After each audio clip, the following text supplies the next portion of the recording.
अस्सलाम वालेकुम। कैसे हैं सब लोग? मैं उम्मीद करती हूँ कि सब बिल्कुल ठीक ठाक होंगे। हम भी अल्लाह के करम से बिल्कुल ठीक ठाक हैं और आप सबके लिए दुआ करती हूँ कि अल्लाह पाक आप लोगों को अपने घरों में अमन, सुकून, खुशहाली और कामरानी के साथ रहना नसीब फरमाए और दिलों में मोहब्बत और प्यार रखे। आमीन। सबसे पहले ये मेरे रूम की कंडीशन थी जो कि सफाई से पहले की थी और अब ये मैं इसमें आपको अपने रूम की जो फाइनल दिखा रही हूँ लुक कि क्लीनिंग के बाद सुबह मेरा रूम इस तरह हो जाता है। और शुरू में जब मैं उठती हूँ तो सब बच्चे जब स्कूल जाते हैं तो मेरे घर की और मेरे रूम की ये सिचुएशन होती है।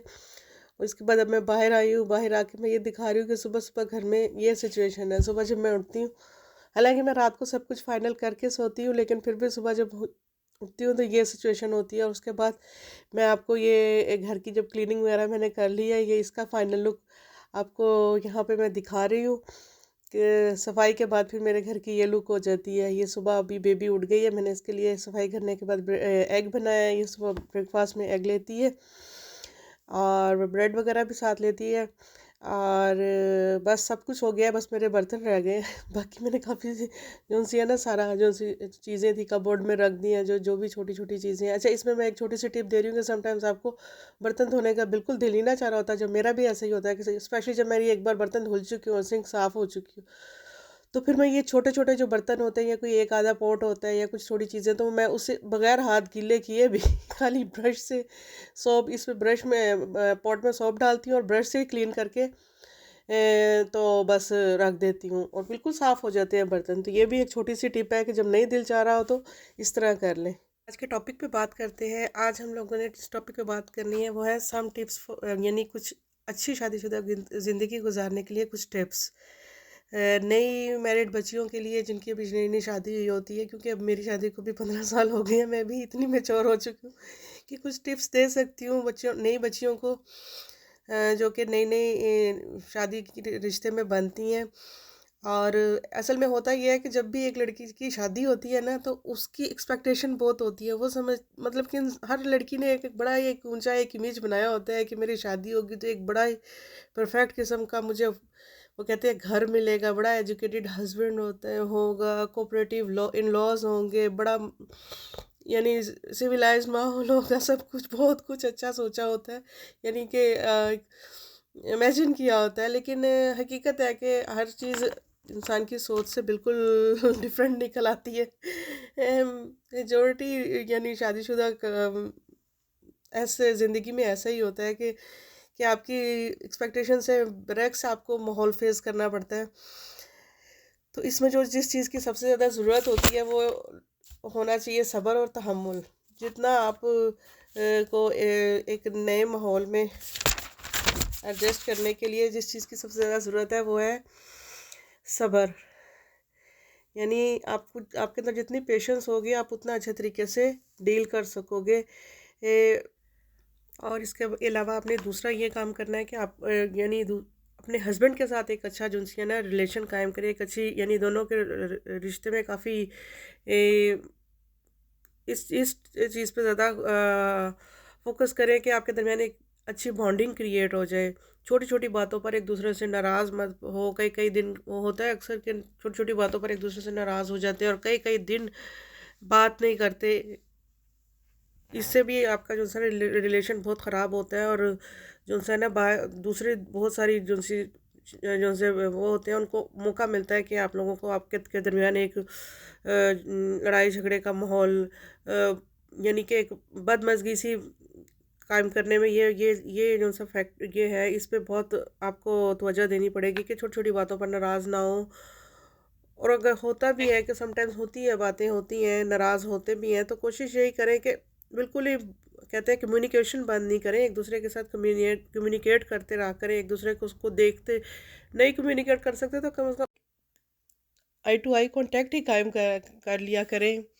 या समटाइम्स वैसे ही एक दूसरे को देख के मुस्कुरा लिया करें, ताकि वो जो बात है, जिस टॉपिक की वजह से नाराज़गी हुई थी, वो ख़त्म हो जाए और वो माहौल चेंज हो जाए। क्योंकि कोई भी इंसान, कहते हैं, फरिश्ता नहीं होता, गलतियों का पुतला है। बहुत सारी गलतियां हमसे डेली, बहुत सारी गलतियां होती रहती हैं। इसलिए उन छोटी छोटी सी बातों को दिल में मत लें और अगरचे अगरचे आपकी शादी किसी ऐसे इंसान से भी हुई हो कि जिसके अंदर अच्छाइयाँ कम और गलतियाँ बहुत ज़्यादा हों, तो उन कम अच्छाइयों को लेके ही वो उस अपने लाइफ पार्टनर को बर्दाश्त कर लिया करे और माफ़ कर दिया करे। और इसके अलावा ज़्यादा जजमेंटल ना बना करे कि हर वक़्त दिन छोटी-छोटी बातों को जज करते रहें। अल्लाह पाक ने जो सा है, ये तो एक फैक्ट है कि अल्लाह पाक ने मर्द को कवाम बनाया है, उसने औरत से मर्द को एक हाथ ऊंचा ही रुतबा दिया है। और कोशिश ये करें कि आप भी छोटी छोटी बातों में ज़्यादा अना को अपने रिश्ते के दरमियान ना आने दें। खुद से भी जो है ना इनिशियल ले लिया करें जब लड़ाई झगड़ा हो तो। और इसके अलावा औरतें जो सी हैं वो ज़्यादा हर चीज़ की डेप्थ के बारे में सोचती हैं, क्योंकि मतलब कि औरत की जो पर्सनैलिटी वो इस तरह की है कि वो ज़्यादा सोचती है। मर्द की जो सी है ना वो ज़रा थोड़ी सी केयरलेस किस्म की पर्सनैलिटी है, वो जो छोटी छोटी बातों को दरगुजर कर देते हैं, इग्नोर कर देते हैं, निकल जाते हैं अपना। औरतें छोटे छोटे पॉइंट पे ही बैठ के काफ़ी काफ़ी देर तक सोचती रहती हैं कि पता नहीं ये बात हो गई होगी या वो बात हो गई होगी। हालांकि वो जो सा हस्बैंड होता है उसको ज़्यादातर फाइनेंशियल जो सी उसकी उसके ऊपर रिस्पॉन्सिबिलिटी है ना, वो उसका ज़्यादा माइंड उन्हीं चीज़ों पे उलझा होता है कि मैंने सब खर्चे मैनेज करके देने हैं। और जो अपने उस उन्होंने जो अपनी रिस्पॉन्सिबिलिटीज़ हैं वो उनका फोकस ज़्यादा उस तरफ होता है। वो वैसे भी अंदर बाहर फिरते रहते हैं, औरतें ज़्यादा समटाइम्स घर पे होती हैं, तो वो अक्सर इन्हीं पॉइंट पे यानी जो जिन जिन बातों पे लड़ाई हुई होती है उनका जहन अक्सर उन्हीं पॉइंट पे होता है या सेंसिटिव हो चुकी होती हैं ज़्यादा घर में रहने की वजह से। वो मर्द बाहर जाता रहता है, ज़्यादा बाहर की जिम्मेदारियों में होता है, तो वो अक्सर इतना मतलब कि नहीं इन चीज़ों को वो लेते और फोकस करते जितनी कि औरतें करती हैं। खुद को इसलिए वीकर पर्सनालिटी समझना बंद करें, खुद पे तरस खाना बंद करें, क्योंकि हस्बैंड जौन से होते हैं वो ज़्यादा एक्सप्रेसिव नहीं होते हैं, वो ज़्यादा तारीफ़ें करना ये वो करना यानी नहीं इतना नहीं करते हैं, प्रैक्टिकल होते हैं काफ़ी ज़्यादा। तो सबसे बड़ी बात ये है कि आप उनके घर में रह रही हैं, उनके बच्चों की माँ उनके दिल में रह रही हैं, तो उनके घर में है ना। तो खुद पे तरस मत मतलब कि छोटी छोटी बातों को लेके अपने आप को जो सा है ना परेशान मत करें। और दूसरा ये है कि हमें ये भी होता है कि हम अक्सर अपनी फ्रेंड्स की ज़िंदगी को या आसपास कज़नों की ज़िंदगी को कंपेयर करना शुरू कर देते हैं अपनी ज़िंदगी के साथ। कि वो लोग इस तरह रह रहे हैं, हम लोग इस तरह नहीं है, या तो अपनी लाइफ को अपनी यानी कि ज़िंदगी को दूसरों की ज़िंदगियों के साथ कंपेयर मत करें। दूसरी तरफ की घास हमेशा से ग्रीन ही लगती है, लेकिन जब आप खुद दूसरी तरफ जाके देखते हैं तो आपको पता चलता है कि वो इतनी ग्रीन नहीं होती जितनी दूर से लग रही होती है। तो इस तरह हर एक की ज़िंदगी में बहुत सारे अप्स एंड डाउन होते हैं और बड़ी बहुत सारी चेंजिंग हो रही होती है कि तो दूसरों को देख के आप इसमें बदमज़गी नहीं करनी चाहिए और लड़ाई झगड़ा नहीं करना चाहिए, कंपेयर नहीं करना चाहिए। खुद अपने लाइफ पार्टनर की रिस्पेक्ट करनी चाहिए ताकि आपके बच्चे भी करें। और आप उनको आप दूसरों को रिस्पेक्ट देंगे तो दूसरे भी आपको डेफिनेटली रिस्पेक्ट देंगे। छोटी छोटी बातों को इग्नोर कर दिया करें, माफ़ कर दिया करें, सबसे बेस्ट तरीका यही है। और कोशिश यही करें कि हम अक्सर होता है कि हम अपने लाइफ पार्टनर को चेंज करने की कोशिश करते हैं कि यार इनमें ये बुरी आदतें ये चेंज करें, तो डोंट ट्राई टू चेंज। उन आदतों को चेंज करने की कोशिश मत करें। एक इंसान जिस माहौल में भी ब्रॉटअप हुआ होता है उसके अंदर वैसी ही यानी आदतें होती हैं, तो हमें उनको चेंज करने के बजाय उनको अडॉप्ट कर लेना चाहिए। उन्हें उन्हें उनकी उन्हीं आदतों के बुरी आदतों के साथ अडॉप्ट करना सीखे कि क्योंकि कोई भी किसी के लिए अपने आप को चेंज नहीं करता है।